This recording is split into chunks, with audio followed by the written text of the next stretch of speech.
케어 2.0은 여러분의 참여를 기다립니다. 소중한 정보는 난치병 치료법 개발과 건강한 사회를 만드는 데 쓰입니다. 지금 케어 2.0에 가입해 더 나은 미래를 함께 만들어가세요. 케어 2.0은 작은 참여로도 큰 변화를 이끌 수 있는 프로젝트입니다. 우리의 작은 노력이 모여 더 건강한 미래를 만들어갈 수 있길 기대합니다. 치매와 알츠하이머 치료법 개발을 목표로 전 세계가 함께 노력하고 있습니다. 오늘 소개할 케어 2.0은 개인정보 보호를 우선시하면서 중요한 데이터를 활용하는 혁신적인 연구 프로젝트입니다. 케어 2.0의 주요 목표는 커뮤니티와 협력하여 연구의 중요성을 알리고 이를 통해 프로그램, 서비스, 치료법을 개발하는 것입니다. 이 프로젝트는 개인정보 보호를 철저히 하며 데이터를 암호화하고 익명화합니다. 참여자는 언제든지 자신의 데이터를 열람, 수정, 삭제할 수 있습니다. 수집된 데이터는 질병 원인 분석과 맞춤형 치료법 개발에 사용됩니다. 케어 2.0은 투명한 데이터 활용 방식을 공개하며 신뢰를 구축합니다. 참여자들은 치료법 개발에 기여하고 혜택을 직접 경험할 수 있습니다. LA 카운티에서 사형 구형 금지 정책을 철회한다고 네이선 호크먼 LA 카운티 검사장이 밝혔습니다. 다시 사형을 구형할 수 있도록 구형 정책을 변경하겠다고 말했습니다. 호크먼 검사장은 보도자료를 통해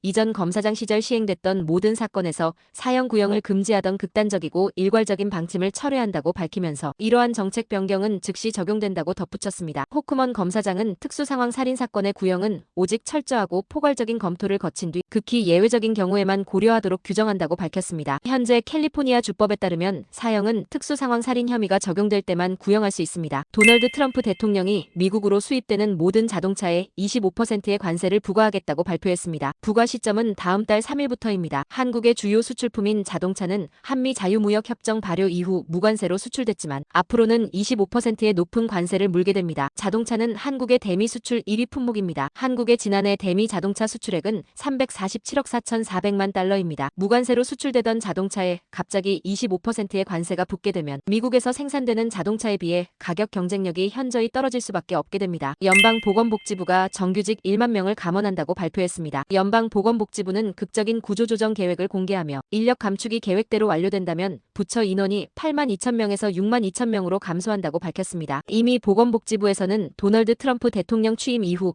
약 1만 명이 자발적 퇴직 제안을 받아들인 상태이기 때문에 전체 감축 인원은 2만 명이 됩니다. 보건부는 28개 부서를 15개의 신설부서로 통합하고 지역 사무소를 10개에서 5개로 축소한다고 설명했습니다. 다음 달 상호관세 부과를 예고한 트럼프 대통령이 중국의 틱톡의 미국 사업권을 미국 기업에 넘기면 중국에 대한 관세를 깎아줄 수 있다고 제안했습니다. 미국 기업이 사업권을 인수하지 않으면 다음 달 틱톡 금지법이 시행된다는 점을 앞세워 협상 카드를 던졌다는 분석입니다. 트럼프 대통령은 백악관에서 25% 자동차 관세를 발표하면서 틱톡에 관해 중국이 아마도 미국 내 사업권 매각 관련 승인 형태의 역할을 할 것으로 생각한다며 그것이 성사되면 중국에 약간의 관세 인하나 다른 것을 줄 수도 있다고 말했습니다. 시진핑 중국 국가주석과 상반기 회동을 물밑 조율하는 상황에서 틱톡 금지법을 관세와 엮어 먼저 협상 대상으로 제안한 셈이라는 분석입니다. 한국 뉴스입니다. 영남 지역의 대형 산불이 최악의 피해를 기록할 것으로 보입니다. 경북 청송에서 추가 사망자 1명이 발생하면서 지금까지 사망자는 28명이 됐습니다. 현재 경북 북부 5개 시군에 번진 의성 산불의 영향구역은 3만 5천여 헥타르에 달합니다. 지난 2000년 동해안 산불의 피해 규모를 넘어 역대 최악의 산불로 기록될 전망입니다. 여전히 경북 5개 시군에서 1만 5천여 명의 주민들이 집으로 돌아가지 못하고 있고 산불이 확산된 안동과 영양 일부 지역에선 추가 대피령이 내려졌습니다. 헌법재판소는 그간 심리해온 일반 사건들을 선고했는데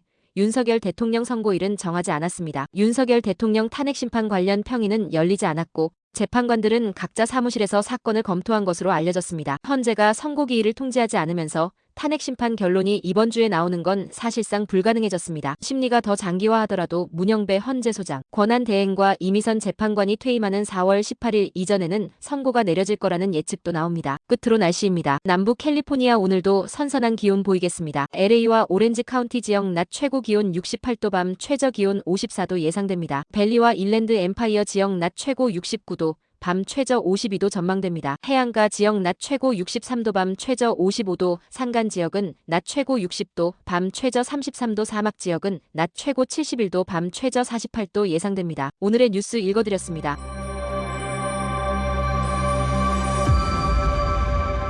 고맙습니다.